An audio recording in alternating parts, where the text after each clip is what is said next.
Hey y'all, it's Nancy the Handy Scandy. Welcome back for another crafty venture.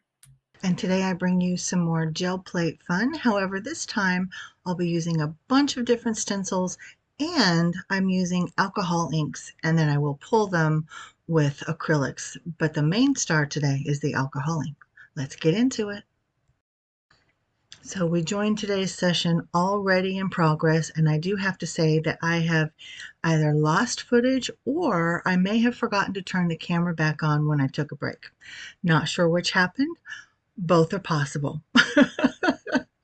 But you can see that I don't have as many plates out as I have had in the past, and that is purposeful. I want to give most of my attention to this largest plate, and then the other three are just, they're really kind of there to be brayer offs, if you will, but I end up making a bunch of pulls on them too. So I love alcohol ink on a gel plate, and it just gives such an ethereal look. The result is very, very different than it is with acrylics. Very different. Now you can also use watercolor on your gel plate. You can use oxide inks. You can use regular inks. I've used VersaFine Clear inks. Sorry, always my snooze alarm going off, telling me it's time to get ready for work. But pretty much anything you think about throwing at your gel plate, you can do it. Pan pastels, Posca pens, yes, you name it. I'm sure there are maybe some solvent things that might not be so healthy, but I think if you get them off quickly, you could still go ahead and do your pull. You just want to be mindful of the fact that it's a solvent and make sure that you clean your plate quickly. Now, that's my opinion.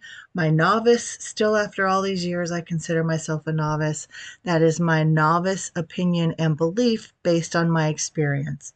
So that being said, let's kind of get back into my process. So I have already laid down several different alcohol inks. I'm keeping it in a neutral palette today for the most part. Now, I do have some brighter prints that I did that I don't have the footage of, but for what we have footage of, it is all just kind of neutrals. I've got blacks, and there's even kind of a white. It says it's a white. It doesn't come off white. But anyway, various shades of brown and red browns, and there's a gray in there, I think.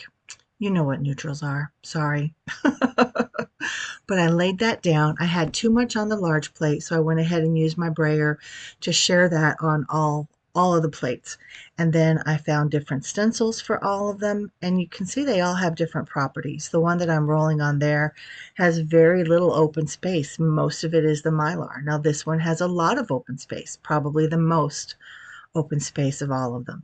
Now this larger stencil from PM Artist Studio that I used during my last session, I love this stencil. I love all three or all four of these stencils actually, but this one is brand new, so it's still very fresh to me, and I absolutely love it. I was not sure how these Yupo stencils might respond to the alcohol inks though, but very happy, very pleased with the results. And just again laying down more color, and I'm using my what is it called, alcohol. I don't have it in front of me. It's the medium that helps the alcohol ink to stay wet longer, and it allows it to spread better. Spread, is that the right word? That's the word I'm going to use. So it's similar to if you add a retardant or spray gun, air gun. What's that kind of gun called? Oh, my words are gone this morning. Anyway, I apologize. It's a retardant of sorts, meaning it allows the ink to stay wet longer and to spread easily.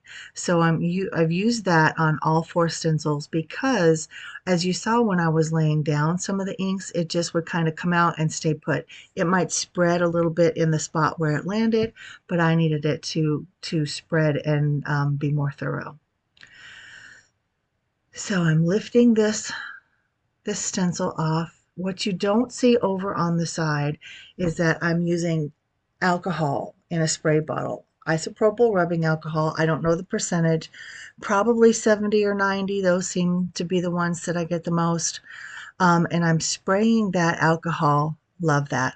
Spraying that alcohol onto the stencils and sandwiching the stencils in between two pieces of paper. And then I'm pulling the ink off of the stencils. So essentially I'm getting more prints. Just like you saw me spray this particular one with the alcohol bottle, it's because I wanted to see if I couldn't get some more ink off of that stencil. But I have a paper over on the side that I've already sprayed with the alcohol. I spray the stencil and then I sandwich it, and look, that's the print that I got. That one and one more. And that is just from pulling the alcohol ink off of the stencil using alcohol, excuse me, isopropyl rubbing alcohol in a spray bottle to reactivate those alcohol inks. Now I want to put my focus on trying to pull these prints. And I'm using just regular old white acrylic paint to do this. Now, what you'll notice when you look at the photos at the end, or the flip through at the end, is that I did use a lot of, it's kind of a creamy color. It's titanium buff, I think is what it's called, or maybe it's just a regular buff. But I use that a lot to do some prints that I don't have footage of. And it gives a very different look. So here I'm going to go ahead and lay down some paper. This is tissue paper. I have regular gift tissue paper during this process, and I have some obviously book pages, and I still have watercolor card, and I have mixed media paper, and this one I think was mixed media. And I also have paper from like a medical exam table. I have some of that as well. A lot of people use that. You can buy it in rolls off Amazon, and it's very sturdy, but it makes beautiful prints. And I think I only have the regular gift tissue on those two 5x7 plates. Now the plate at the top in the middle is the speedball plate, and it gives a very different result, and it was made for very specific reasons and very specific mediums. All of that I don't know about, and I don't have the things that it was made for. I was unaware of that when I purchased the plate, but I try to make it work for me. So here I'm trying to clean up my workspace a little bit, and you'll notice that I give a lot of attention to these papers. I keep rubbing them where there's buckles. I try to push it down so that it's just a wrinkle as opposed to an actual buckle. I want that paper to make contact with the plate so it actually pulls it up. Now here I'm looking at the smaller one thinking I can go ahead and give it a pull. There's still a lot of ink and paint that's left. I decide to go ahead and do it. And look at that beautiful grunge. There's a lot left behind. This one I wanted to pull, but there's still, again, a lot left behind. And I don't want to tear that tissue paper because it is just regular gift tissue. So you guys know what that's like. It's going to tear. It's going to tear. So I didn't want that to happen. But I thought that I would go ahead and do one more pull on this small plate while I wait for the others to dry. So I'm just going to quick touch the stencils to the plate, brayer over it just to make the impression. And while that ink is still wet, I want to go ahead and put another one down. And then I put some more color through it, trying to brayer it out without having to use that medium.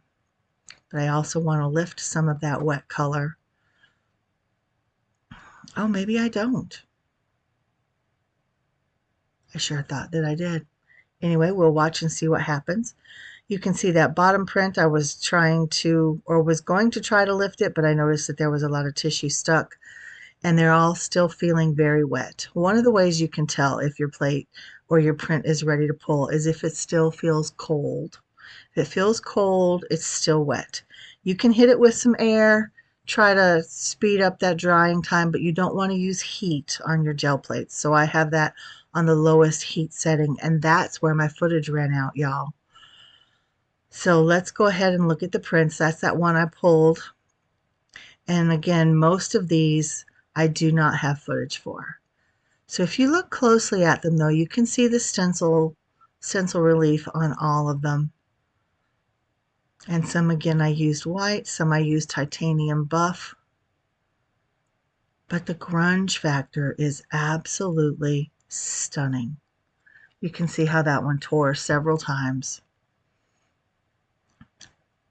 And this is where I started using the titanium buff. You can see it has kind of that yellowy, creamy color in the background instead of pure white. But I like it. It gives it kind of an old paper look. I love that. Look at that. I mean, it just has a vintage look without doing much of anything to it. And that's pretty much all the rest of these. I think they're beautiful in their own way. And I love the fun colors, kind of juxtaposed to the neutrals and the grunge. It's very unique. And you can see what I mean by the unique imprint that you get with an alcohol ink. It's very ethereal. Look at that. That is beautiful. And that's the deli paper that I used. And then I'm going to show you the brayer offs as well as the flop offs where I used alcohol to spray on the stencil and then pull a print. Look at that. That's the one that I sandwiched in between those two, just using alcohol to reactivate the ink. So dang pretty. And such unique results. Y'all tell me what you think. Have you ever used alcohol inks on your gel plates? I know a lot of you still haven't used a gel plate, but I encourage you, even start with a small one. Start with a 3x5 or a 5x7. 5x7 is probably my most used. Sorry, I do need to go to work, but 5x7 is probably my most used plate. And they're not expensive. You don't need a whole lot to get started. Now, here's where I was playing with much more in my in this book, but only because I was trying to get the alcohol ink off, and it was just easy to sandwich things in between the pages there. Now, this particular paper did not work well for me in terms of being a bleed-proof marker pad. Didn't work, but I do love it for my gel plate prints. So here are my still shots, guys. I do have to go to work, so I love you. I thank you for spending time with me. I'll see you back here very soon, and until then, mwah. This is Nancy, the Handy Scandy, and again, I thank you for joining me on this creative journey. I'll see you next time.